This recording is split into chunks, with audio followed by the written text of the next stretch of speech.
Good morning, everyone. I am Charles Justin Flores, the leader of the Yellow Group, and here we are to present about the topic global population and mobility. But first, let me ask you, what is global population and mobility? Global population defines as a numbers in a certain population. While the mobility is in real terms, this means the physical transportation of individual employees around the world. In general term, geographically mobility, population mobility, or more simply mobility is also called a statistic measures migration with a population. What is global city? Global city. The global city is also known as the World City, World Center, Power City, and Alpha City. It is a city that is a primary node in the global economic network. A global city has wealth, power, and influence to other countries. It contains international organizations, different firms such as law firms, headquarters for the multinational countries, as well as stock exchanges that influences the world's economy. Now, what is global demography? As its name suggests, global demography is a study of a worldwide population rather than a population of a specific country, region, or city. Global demography defines is useful because it provides the big picture of the entire human population without influence from local economic, cultural, or geographic factors. Are the stages of global demographic transition.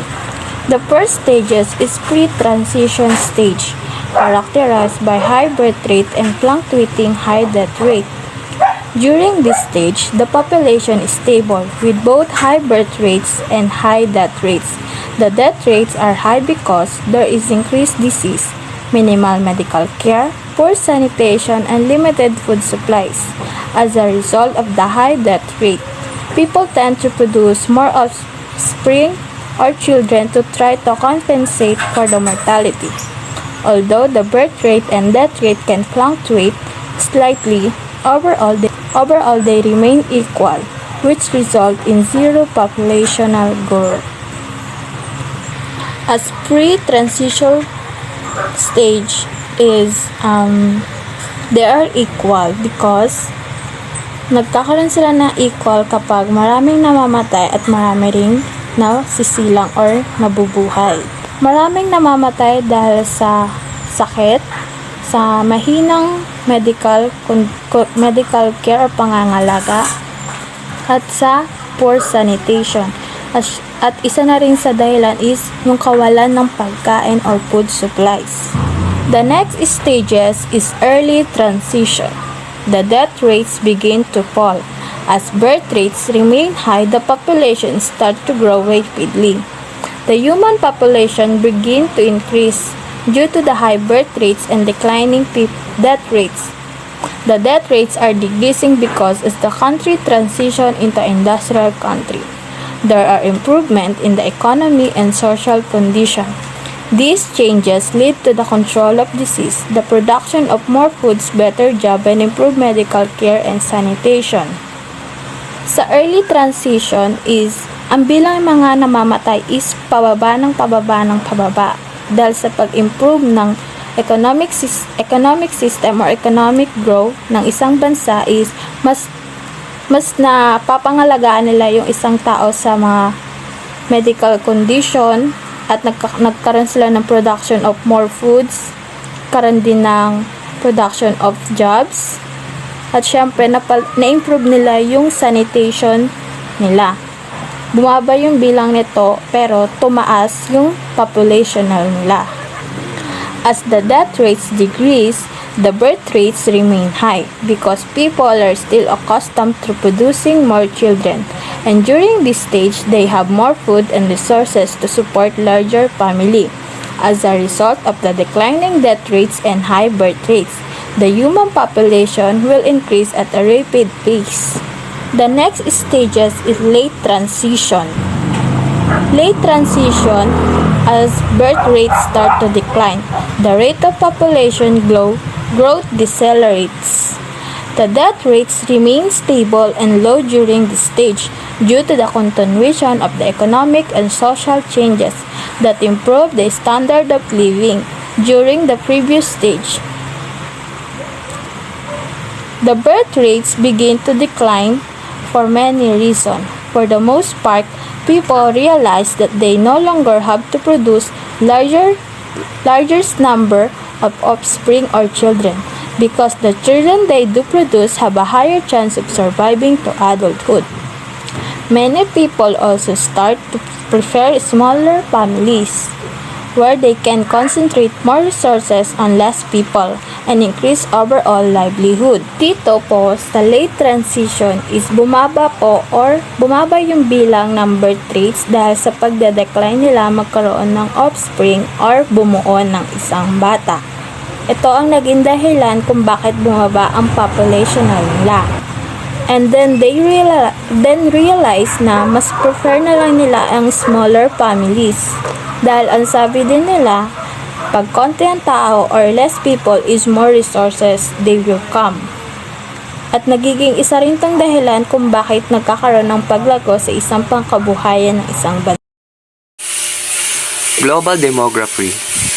To clearly understand, let's define the global first. So global is related to the whole world or worldwide, while the demography is the statistical study of human populations. It examines the size, structure, movements of the population over space and time.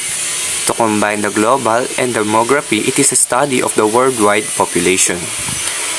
We have here three different types of transition, which is the post, early, and late.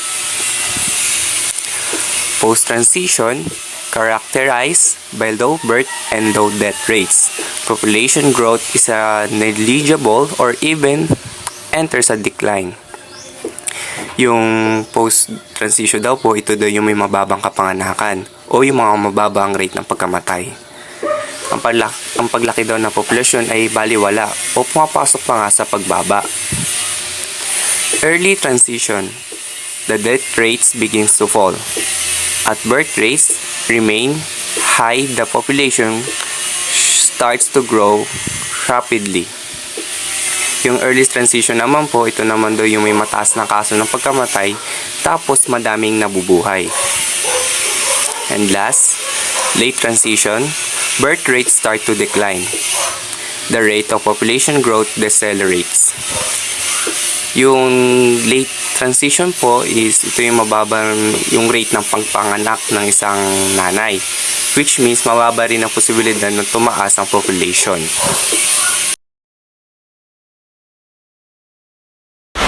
What is global migration? Basic explanation, global migration defines and refers to the international movement of people across borders, either voluntary or involuntary. What is the reasons of migration? Economic factor or economic migration is the movement of people from one country to another to benefit from greater economic opportunities in the receiving country. Political factor or political migration is the influence of migration that are typically persecution based on a political identification, civil war, or policy changes. Social migration is a moving somewhere for a better quality of life or to be closer to your family or friends. Cultural factor. It is a migrating of people come from diverse cultural backgrounds with already formed cultural identities. While push factors, it is a factor that people away from their home and include things like war. Then pull factors. These are the people or the factors of migration to a new home and include things like a better opportunities. So for this slide, I will explain how migration affects the environmental, health, social, and lastly the economic. First is the environmental. To clearly understand, let's define environmental migrants. These are people who are forced to leave their respective shelter or home region due to the sudden changes of their local or regional environment.